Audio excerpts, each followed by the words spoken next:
की बड़ी खबर के साथ कौमी असम्बली का अहम इजलास आज शाम 5 बजे शुरू होगा। मुमकिना 27वीं तरमीम के मामले पर अपोजिशन की हंगामा राय का भी इम्कान है। दूसरी जानिब स्पीकर अयाज सादिक ने ऐवान का माहौल बेहतर रखने के लिए पार्लिमानी रहनुमाओं का इजलास 4 बजे तलब कर लिया है। इसी हवाले से मजीद बात करते हैं। डिप्टी ब्यूरो चीफ हमारे साथ मौजूद हैं बोल न्यूज़ के अली शेर बताइएगा कैसी गहमा गहमी है, क्या इतलात आ रही हैं इस इजलास से मुताल्लिक?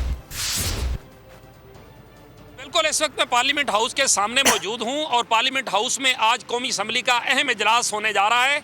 27 अक्टूबर को ये इजलास होना था और उस वक्त ये खबरें आ रही थी कि 27वीं आईनी तरमीम की मुमकिना आमद या ले किया जाना ऐवानों में, इसकी वजह से 27 अक्टूबर को जो शेड्यूल इजलास था कौमी असम्बली का वो नहीं हो सका और उसके बाद आज कौमी असम्बली का इजलास 5 बजे होने जा रहा है। महमूद खान अचकजई को अपोजिशन के 74 अरकान लिख के दे चुके हैं कि उनको अपोजिशन लीडर बनाया जाए, तो ये अपोजिशन का मुतालबा लेकर अपोजिशन के हवाले से कि अपोजिशन लीडर जो है वो महमूद खान अचकजई को बनाया जाए, इस हवाले से आज अपोजिशन स्पीकर डाइस के सामने और ऐवान में एहतजाज करेगी कि अपोजिशन लीडर की जब प्रोसेस कंप्लीट है तो उस पर नोटिफाई क्यों नहीं किया जा रहा। इस एहतजाज से कैसे निपटना है, इसके लिए स्पीकर अयाज सादिक ने 4 बजे पार्लिमानी रहनुमाओं का यानी हाउस बिजनेस एडवाइजरी कमेटी का इजलास बुलाया हुआ है ताकि इनको बेहतर रखा जा सके। देखते हैं कि स्पीकर अयाज सादिक इसमें किस हद तक कामयाब होते हैं या नहीं।